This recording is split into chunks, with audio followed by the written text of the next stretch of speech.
Hey, so let's get started. Just kind of like to jump in, so it's all natural conversation. But this is Yomi Abiola. I've got to credit her for being part of the inspiration for the podcast. We met by chance, and so I kind of took a step back. I was like, I've got to start by chance at all. Right? Exactly. And we'll get into all that. Yeah, our world views. I mean, it was the irony of an acidic woman sitting next to you and me switching seats with her, and then the Eckhart Tolle book is what started it. So, but Yomi Abiola was the first African face of Maybelline. I've done my research. Yeah, British African face for Maybelline. Yeah, exactly. She now does talks all around the country and the world, right, on women's empowerment and the advancement of women. Advancement. She's very we got to be specific with the word choices. We have to get really we got it. We're getting into it. But she was your modeling aspiration started with seeing a woman on TV. Yeah. Yes. So kind of talk about that, like starting out and then the process of that. Yeah. I mean, I think it's like no different from anybody else's childhood dream or aspiration is. And where the old adage, seeing is believing, comes from. So I guess there were certain things that I didn't know were available to me. I just didn't even know that was a possibility. Right. That, I could pose and pout. Much to my mother's chagrin. Right, exactly. But I just didn't know that existed. Right, so when I saw it opened up this huge world for me. And I guess not as a child, but maybe like as an adult, I think what I would have, what I came to realize is that I could be celebrated for my likeness and for my image. And that fascinated me. It was like I get close to the mic. It was the first time that you saw an image of a black African woman on TV. Was that kind of the what pulled you in, or what was the? Well, I think it was the context. So it was Naomi Campbell. So it was the context in which I saw her. Okay. And it was her beauty, it was her grace, it was her elegance, it was so many things. It was the context. But I mean, of course, growing up, like many people, I also watched Oprah Winfrey. Right. And I knew that, wow, like that's available. Yeah.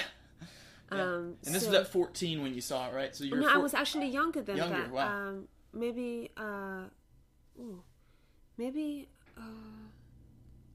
Goodness me. Yeah, maybe I was 14 actually, because I didn't start modeling till I was 15. Okay. Wow. So starts young. Oh goodness. Yeah. So it was as an early teenager. It was as an early teenager, and also I went to an all-girls school, right. So maybe the sorts of things that young women would have as their validation for their appeance.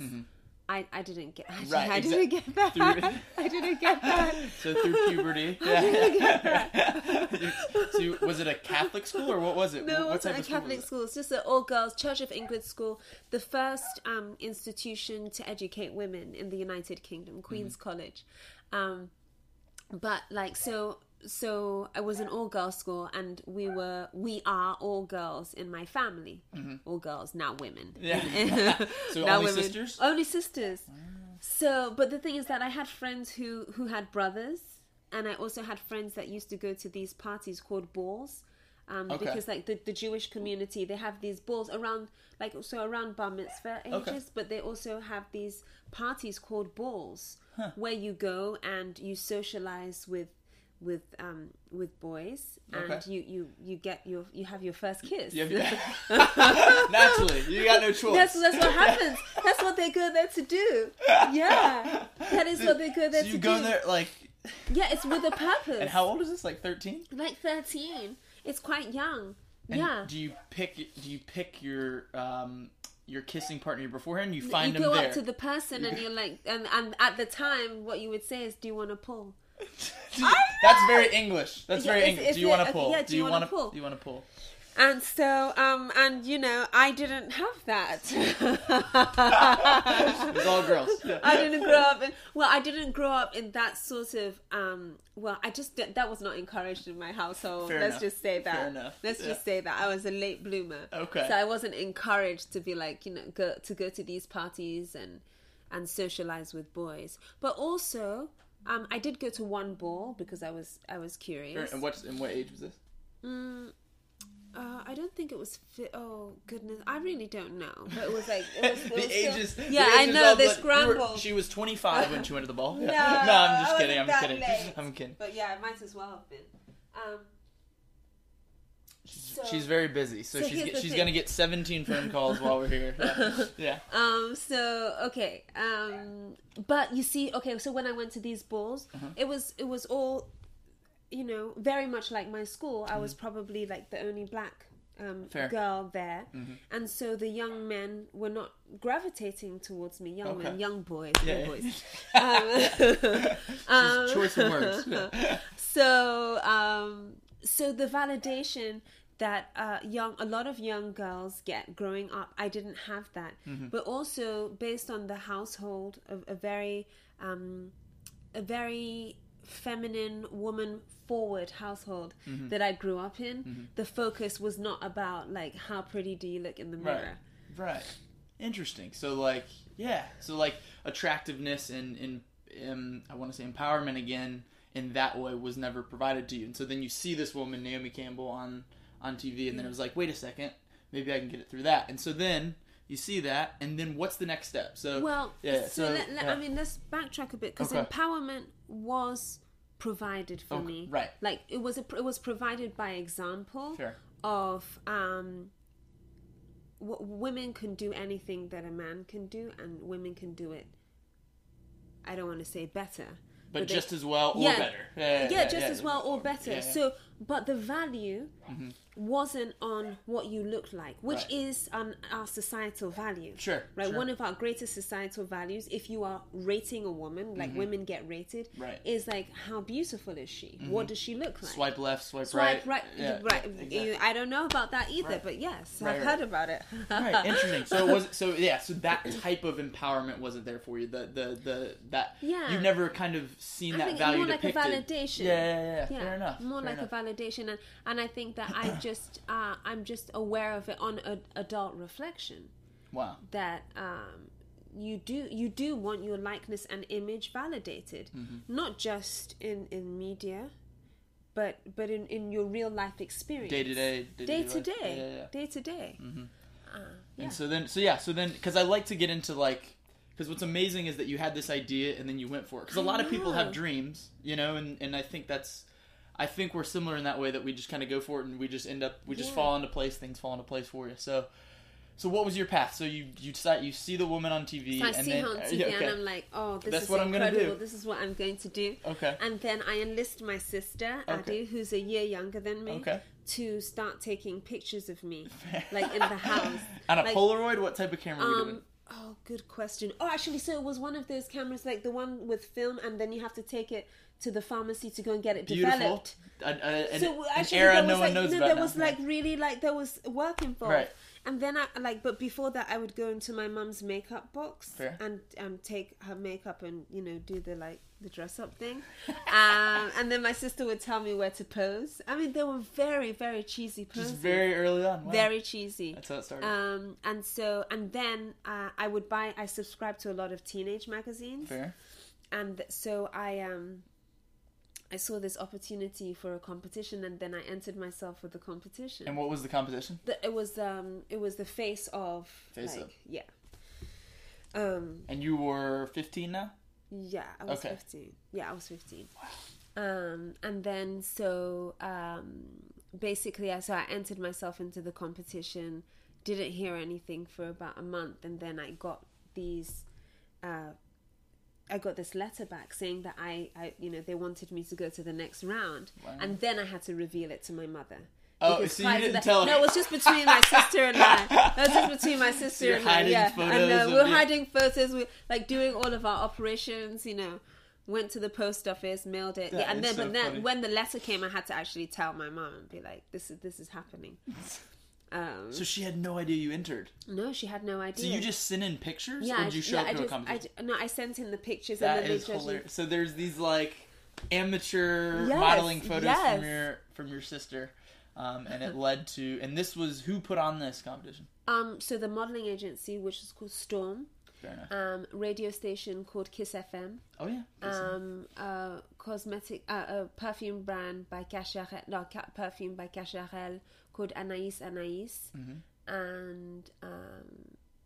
then it was at a place called Café du Paris in London. I don't know if it still exists, but If you can tell, she can speak French. Dating myself. If you notice the accent, she can definitely speak French. You know, Yeah. well, I picked up a few things. Okay, so they send you the letter. You finally got to tell your mom. Your mom, I'm sure, is a little apprehensive of the path. Very apprehensive. Yeah.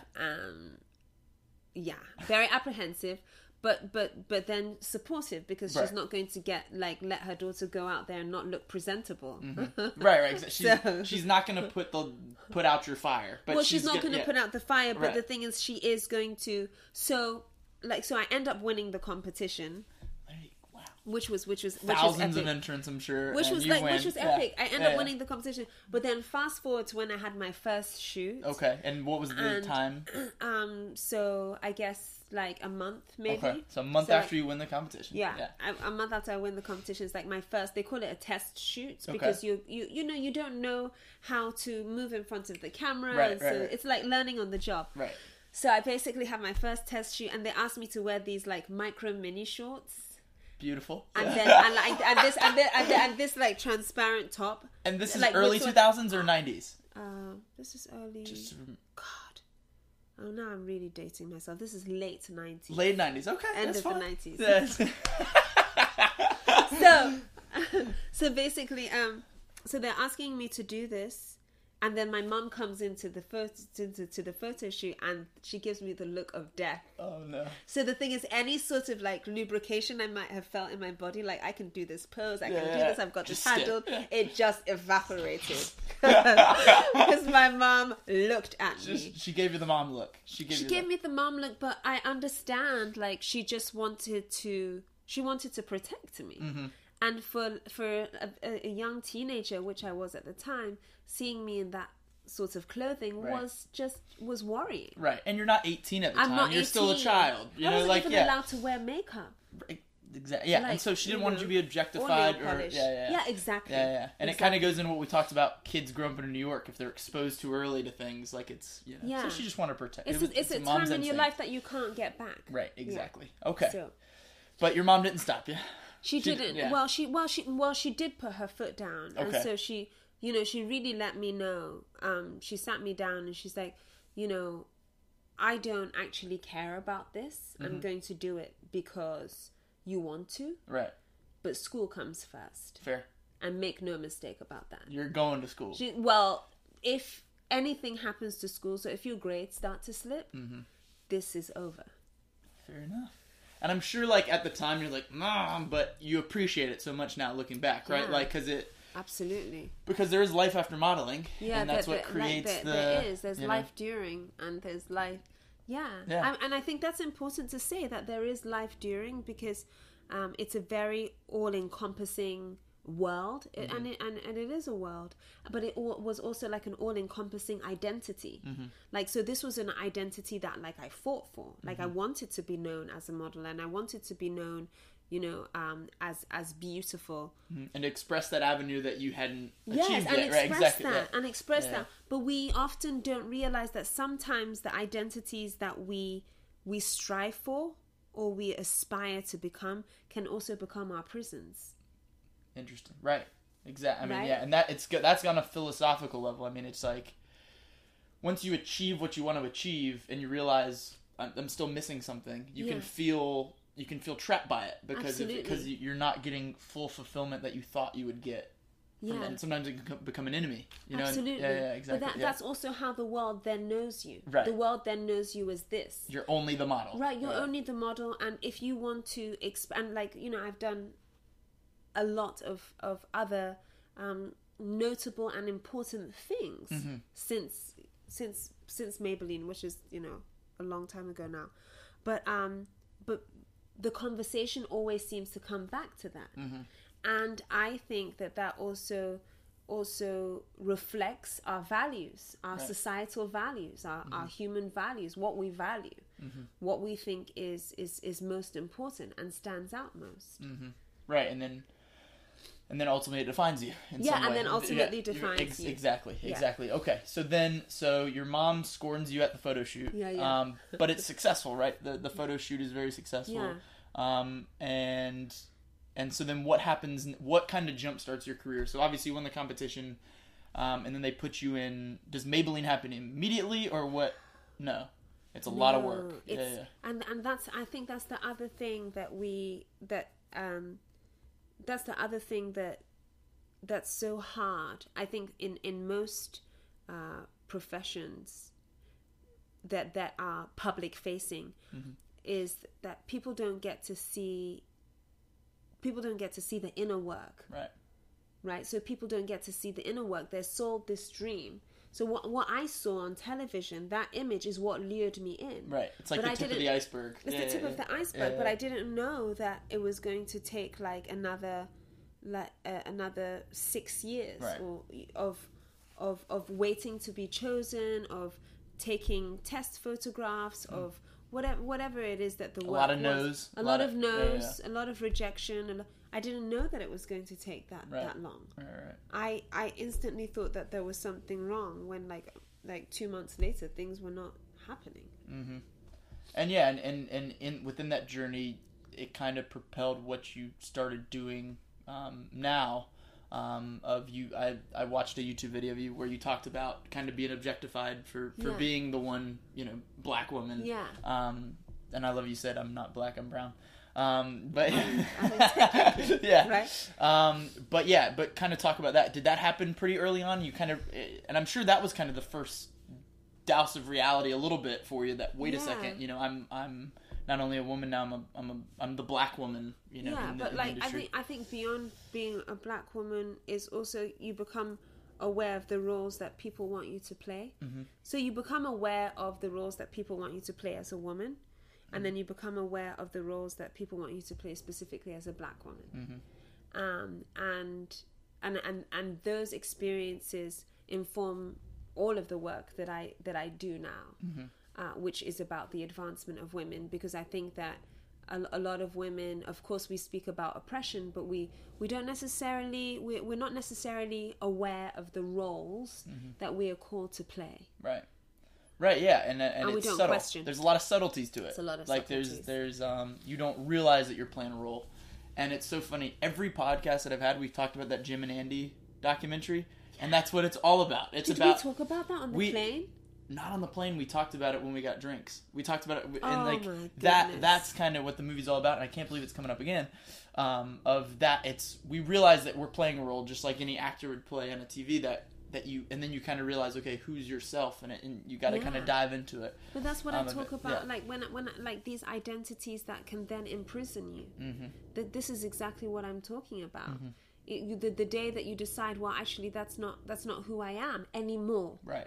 Maybe I was that person once upon a time, but that's not who I am anymore. Right. And I think that especially when it comes to something like modeling, it's especially difficult because it's a race against the clock. Right. You have a limited prime years. It's a race against the clock. So even though you want to reinvent yourself and re-identify yourself, it's almost as though you're being pulled back. Right. And you don't, and that's the funny part, you probably don't even think about that when you're 15. No. Because you don't think about aging, and you're already in there by the time, holy crap, I'm in this kind of trapped time that I need to capitalize on, basically. Yeah. And at 21, you're like, oh, I'm old.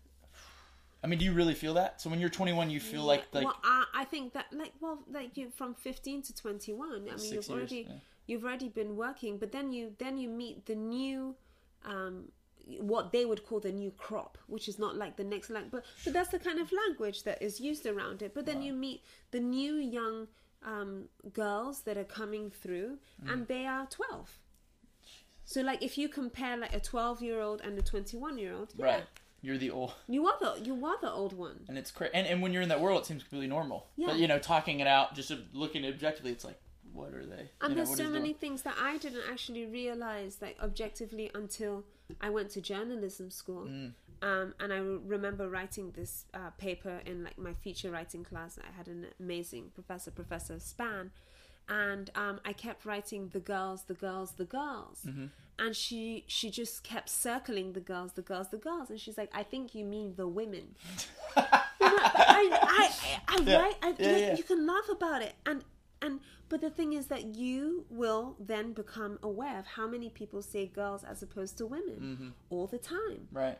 But we don't go around calling them the boys. I mean, unless it's a little bit of tongue in cheek. But it's the men. Or derogatorily say boys. Right. You know, that's the other thing. Like, right.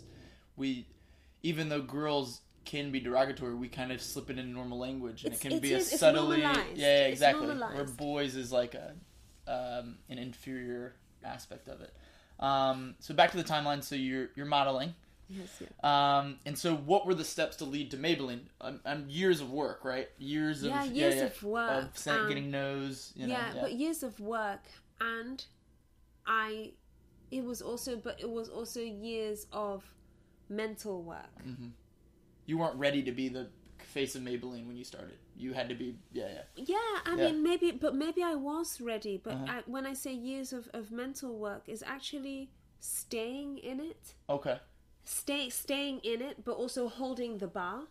Because I remember, like, I had this agent very early on called Marie, and she called my mother and told her that I was too ambitious. but the thing is that for her, she was saying that as a black girl, she's like, she's too ambitious. Wow. And the thing is, and that's something that came up for me a lot over the course of my career, and I resented that, and I resented people inviting me to lower my bar. Wow. I really did. Because the thing is, for me, people who say things like that, they just lack vision. Fair. They really lack vision. Because and I knew that if I'd seen someone do it, then I could do it. I'd seen it. Right. I had seen it. Right. And it's like, yeah, wow. I mean, but to think that, you know, you're because how many times that type of statement beat someone down, and that you had the opposite reaction. You were like, you know, screw that. But how many, I mean, it's the demeaning remarks, how many people it hurts, and how many people they create themselves. Well, maybe I am being too ambitious, you know, and that's the sad part of it. You know, is that you're the positive story of it, you know. Yeah. And I think, of course, it chipped away at me. It's not that it didn't. It chipped away at me. Created scars. Yeah. It did, yeah. But there was a knowing inside me that was really deeper than, like, the noise that was outside. So there was just an inner knowing inside me that was like, yeah, I'm not meant to lower the bar. Right. Like, I'm just not. Wow. Yeah. And like, that's just not. I'm not called to do that. And I'm sure. Yeah. Wow. I mean, yeah. That's very powerful. Very, very powerful. And then, so you keep fighting through. And then, was there a specific moment that it was like, okay, now you're Maybelline? Did you know you had to do really well on a shoot, or what was that? No. So basically, I came in for a casting. So that's like an appointment where you go, you show your photos, and then I went in. What had happened, I think, is that Maybelline initially were looking for the face for that campaign in South Africa. And this the agency Storm, they used to, I don't know if they still do, but they used to have like a sister agency in South Africa, but the email went to London by mistake. Okay, that's funny. Yeah. And so I was in London, and so we get called in for this appointment, and we go, and it was really just about like holding a vision for like, I really want this.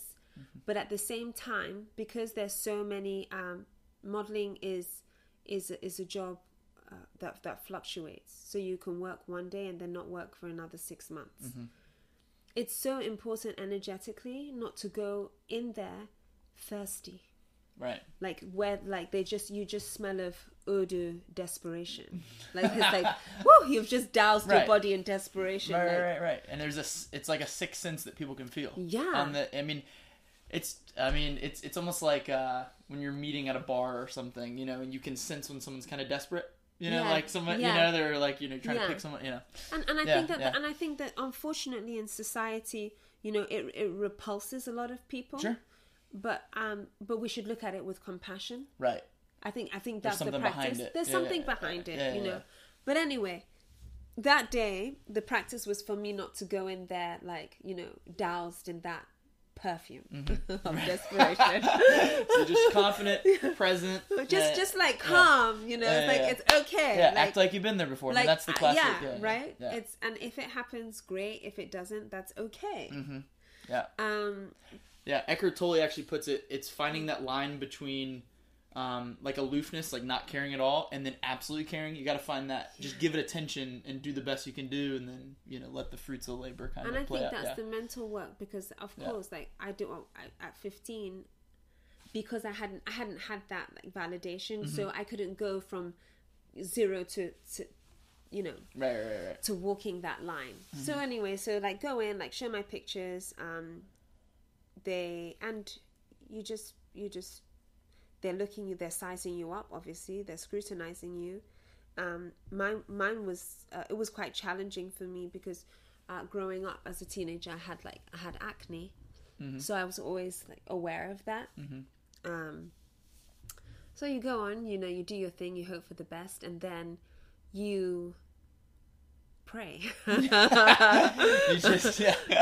pray. So, and then I got a call back, and then, you know, I still stayed calm, because there were other colleagues of mine who were also being considered and up for the job. And I think very much like now, there's this scarcity mentality, which is that there's only room for one person to get the job, and they're only going to choose one person. So I get the call, and I remember, because I'm sleeping in my mum's bed. And how old are you at this point? 21. 21. Okay. 21. Okay. Yeah.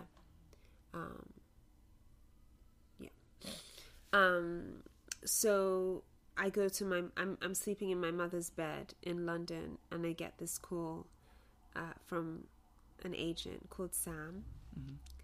And I remember she's like, "You're going to New York."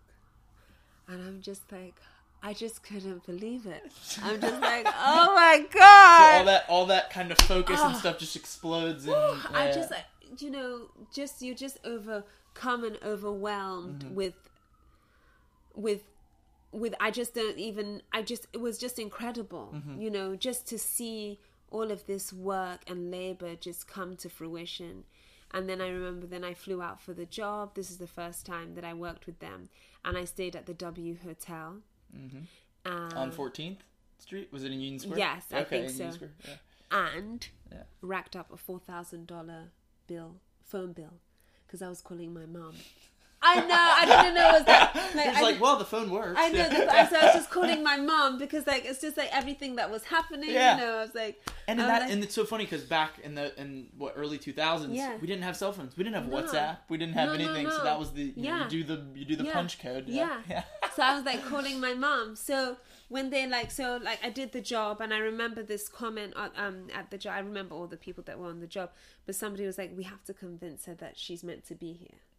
You know, because I was like, it was really overwhelming. I didn't have that sort of New York pizzazz. Right. You know, there's a certain way. I mean, you were in musical theatre. Right. There's a certain way that people that have been, even though I had been working in London, but people that have been working in New York, you know the ropes. Right. You know when it's showtime. Right. And I think that the English are a lot more modest. That's an understatement. No, they're that's a lot more modest. So I wasn't like, you know, I wasn't going onto the shoot being like, "I'm here." Yeah, exactly. Know? Yeah, you were.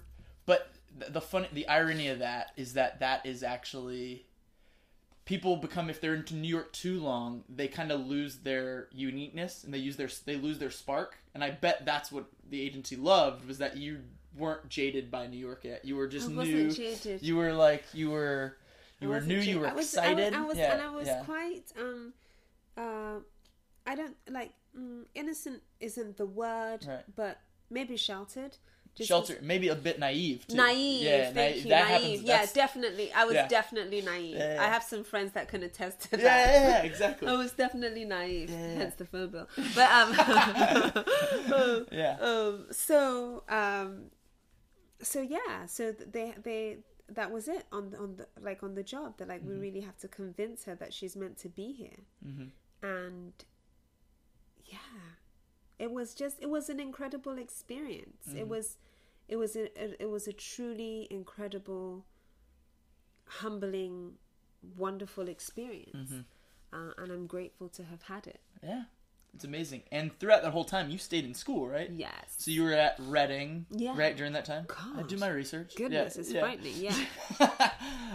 So you were at Reading, and so while you were modeling, you were also going to school, right? Well, actually, I got the like my Maybelline contracts, my campaigns rather. I got those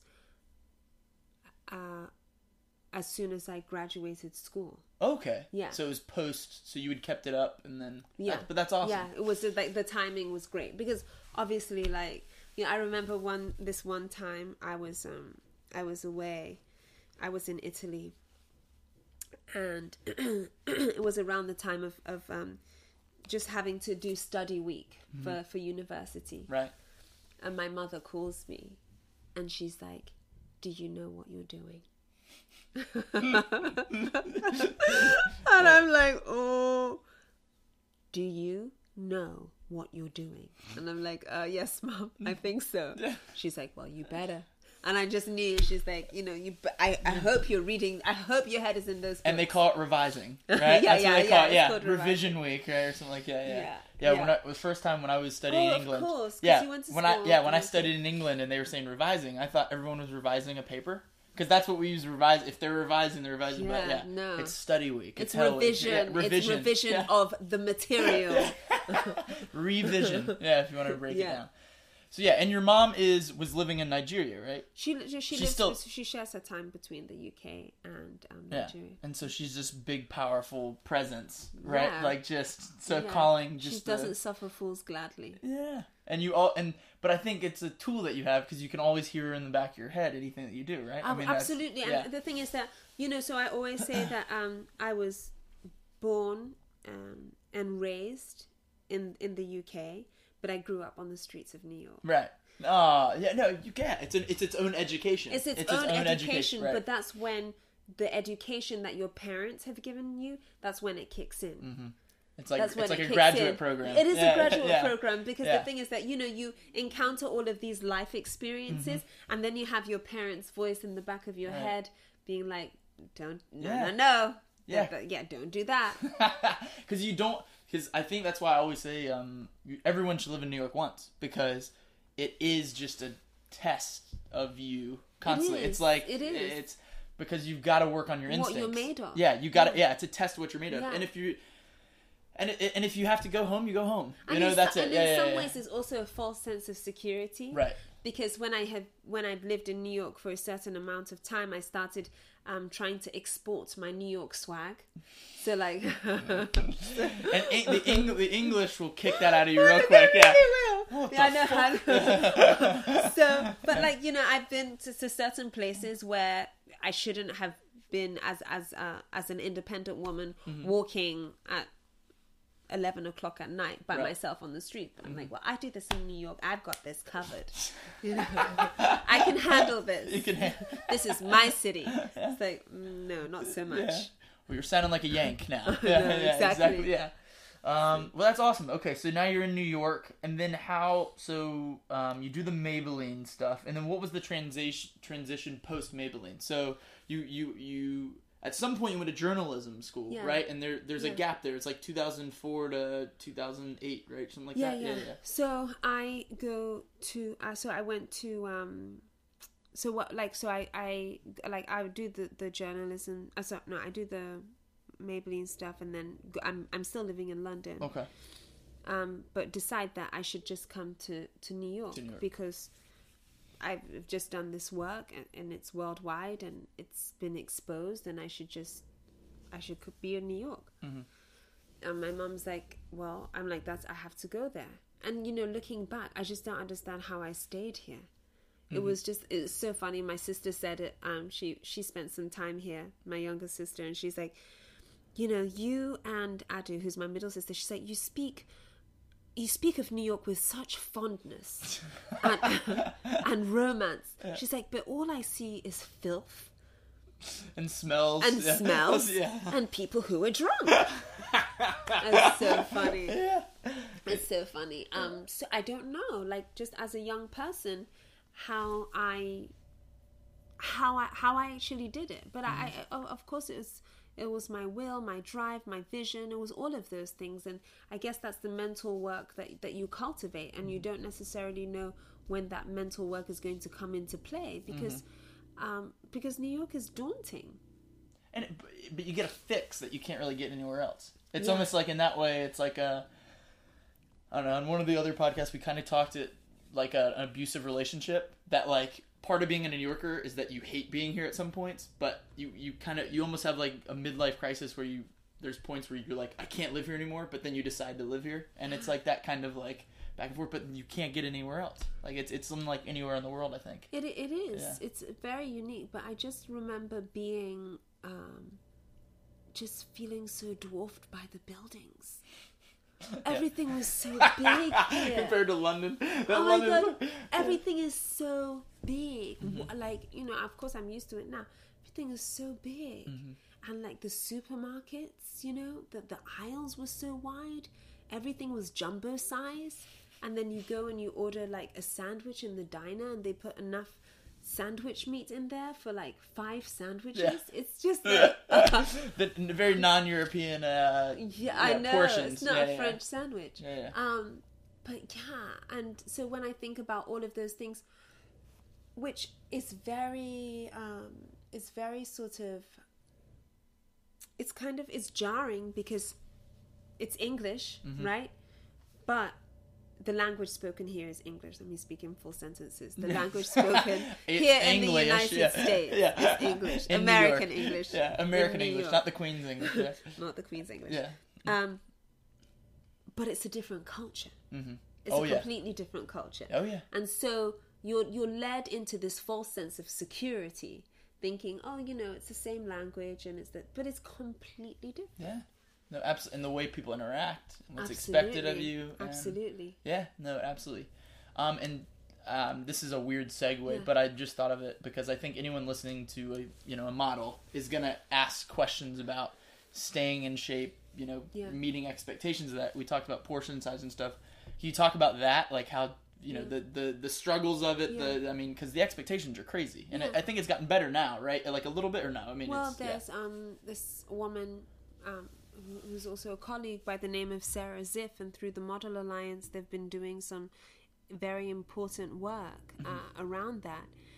But I can only speak to the staying in shape. I can only speak to that from the point of view of being a black woman, just because I naturally had curves in certain places that were at times frowned upon. There was nothing that I could physically do about it. Right. Even if I had like starved myself, then there were still going to be curves in certain places. Yeah. And it's just, I think what's really interesting is that it's a moving goalpost. Mm-hmm.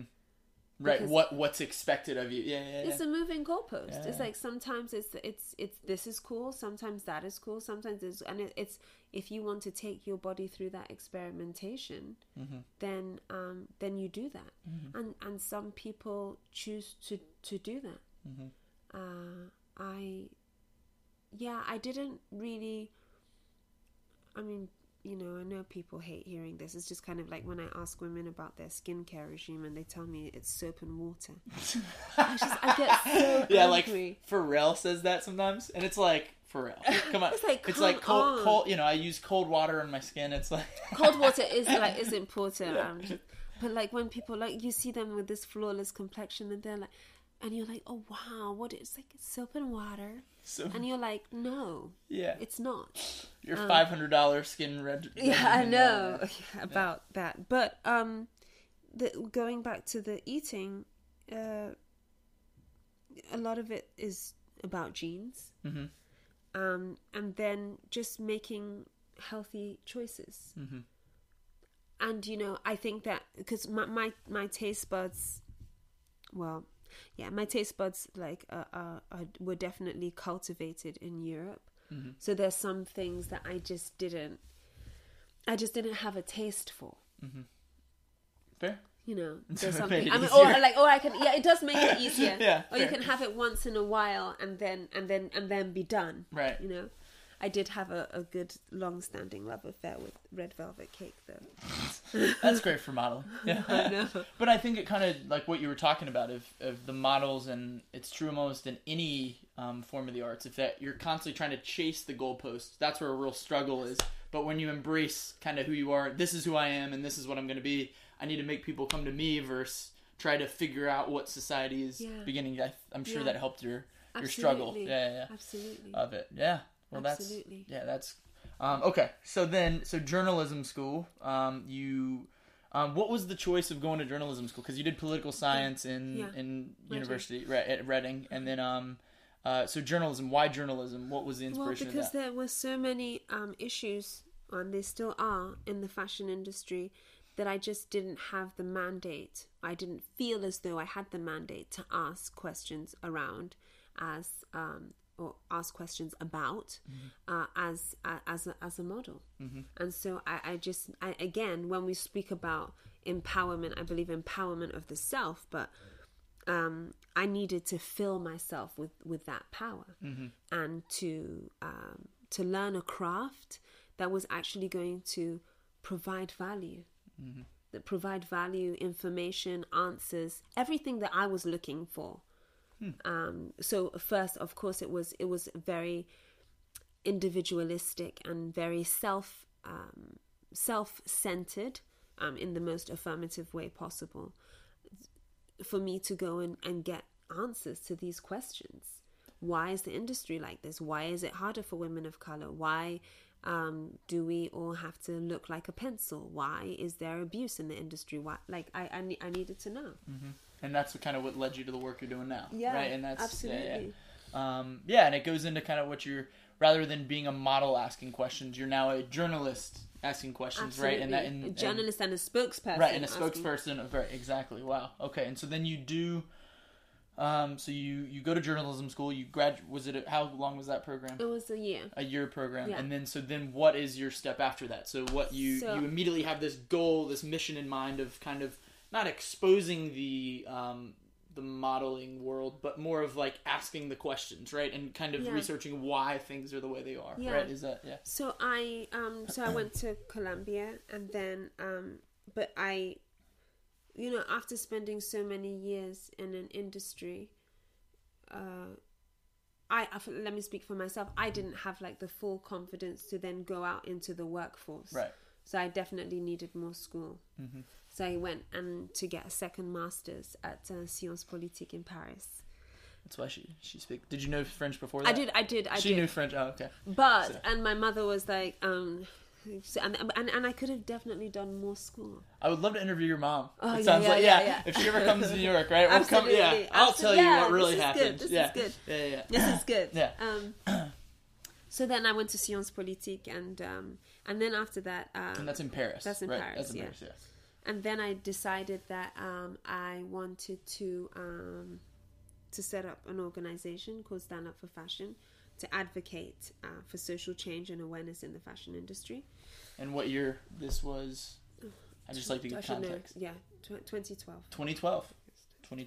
Yep. So 2012, you start that, and then what kind of things did that create? Well, it created a great partnership that I have with Vogue Italia, where not only was I writing for them, but I was making sure that women of color were seen and depicted in a way that was true to their essence and true to the power that they hold, and not in a stereotypical way. And then also bringing conversations that exist in our world but don't make their way into the fashion industry as more than a trend, for example, Black Lives Matter. Right. And the thing is that the fashion industry has a lot of influence and can really positively influence a lot of these movements, but often just treats a lot of these issues as trends. So, you know, one season it's cool, we'll talk about refugees.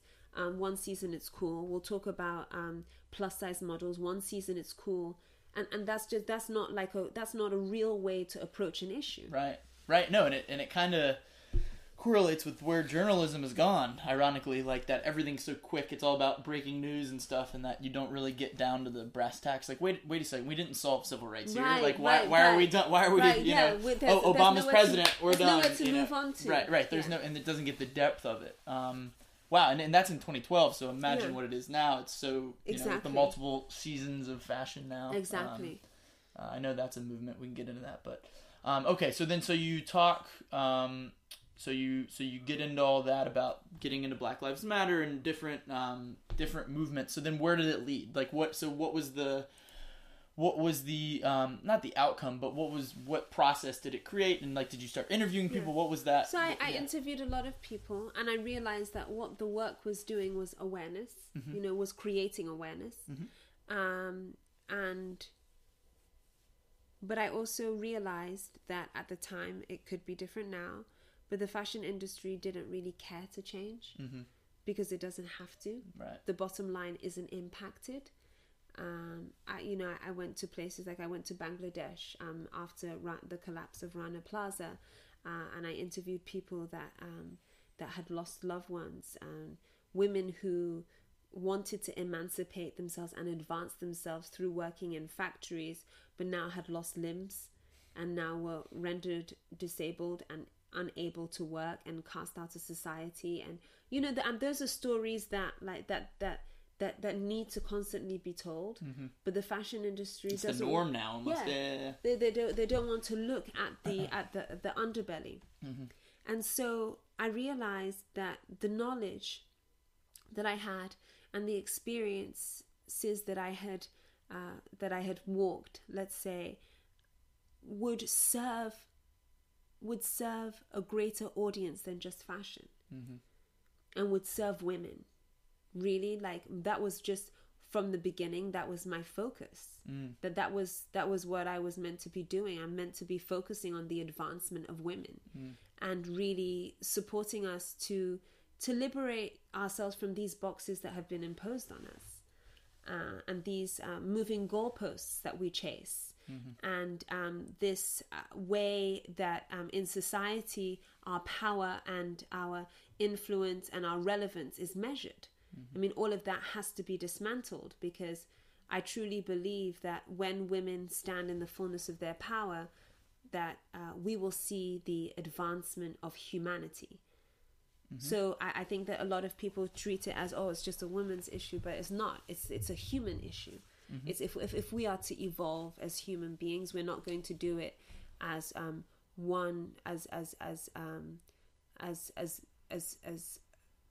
we're not going to do it as a patriarchal society. We're going to do it as right. Yeah. Thank you.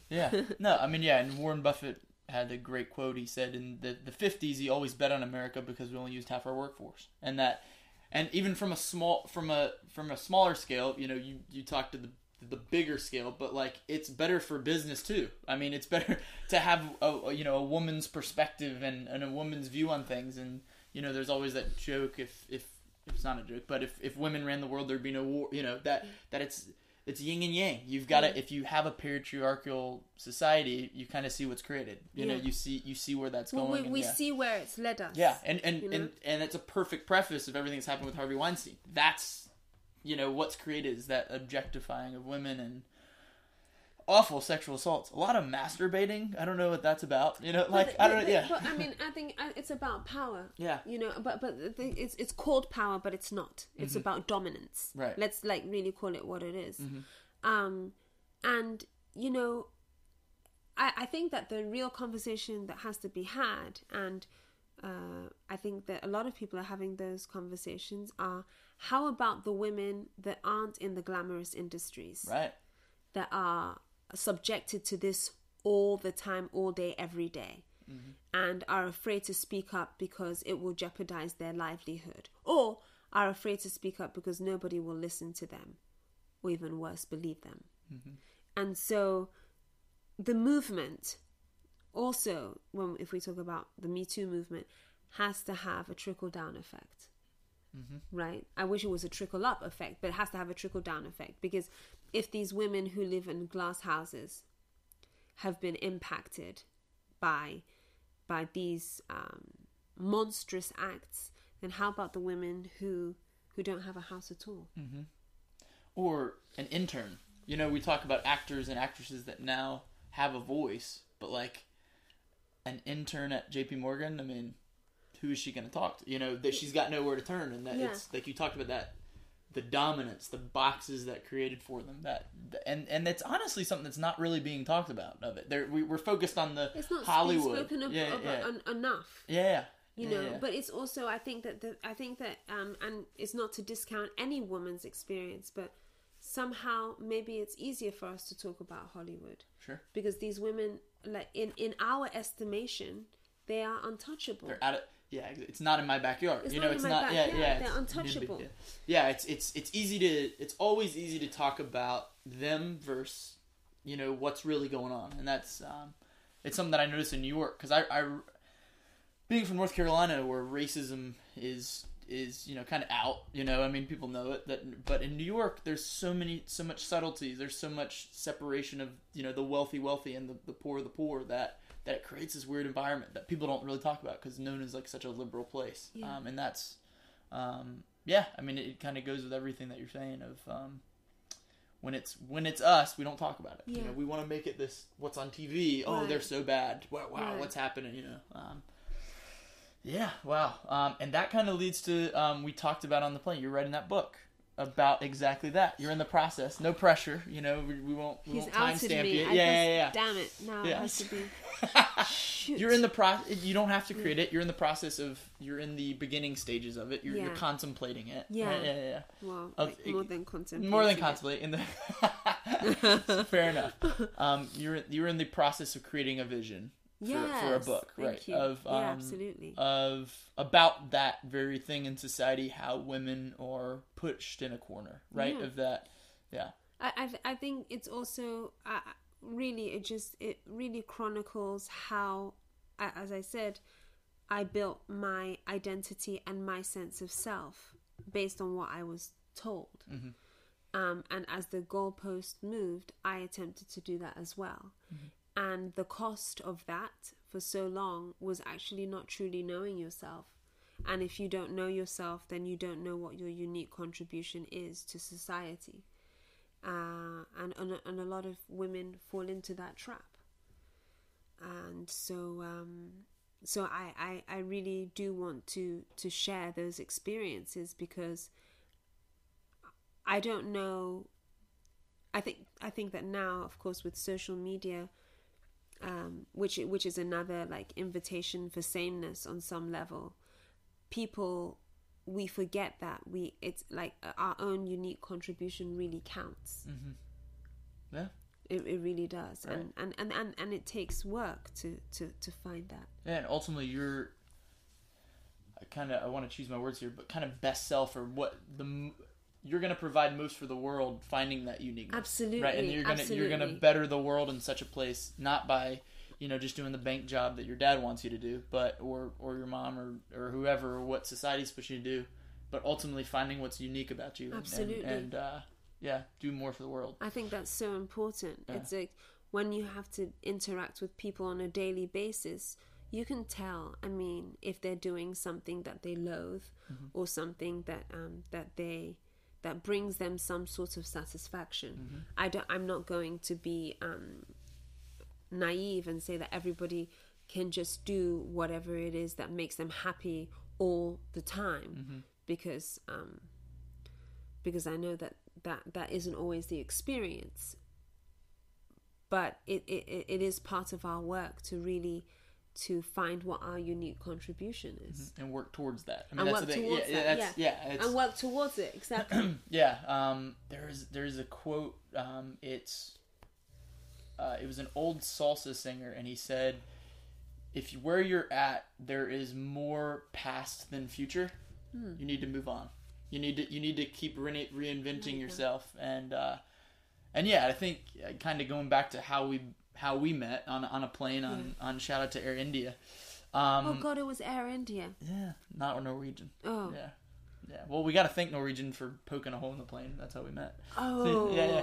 Remember the flight got canceled. Yes. But yeah, no, I think that's kind of what we recognize in each other, that we were both on that similar journey of trying to find out, because you can sense it in people. I mean, you can sense it when, and we're all on a journey, and that's the thing. Even if you're in a place where you feel like you're doing something not your love, that's just a step to where you're going. Maybe you have to do that to figure out that it's not what you want to do, and you try things and go there. Yeah. I call them bridges. You know, because I think that for if you have an opportunity that comes up, or you're speculating around an opportunity, I think that moment, or those moments of excitement, can just act as a bridge to get you to the next moment. Mm-hmm.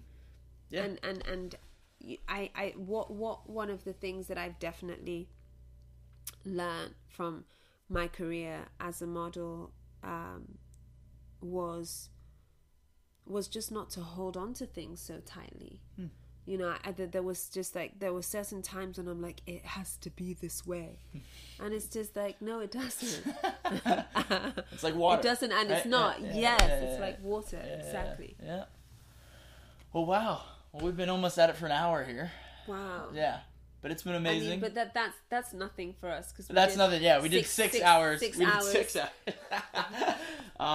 But yeah, any closing remarks? We covered a lot. Yeah, we covered a lot in it. I think we covered a lot. Closing remarks. I love the quote. Be yourself, because everyone else is taken. Yeah. But I think that just based on everything that's happening in society now, there's so much happening.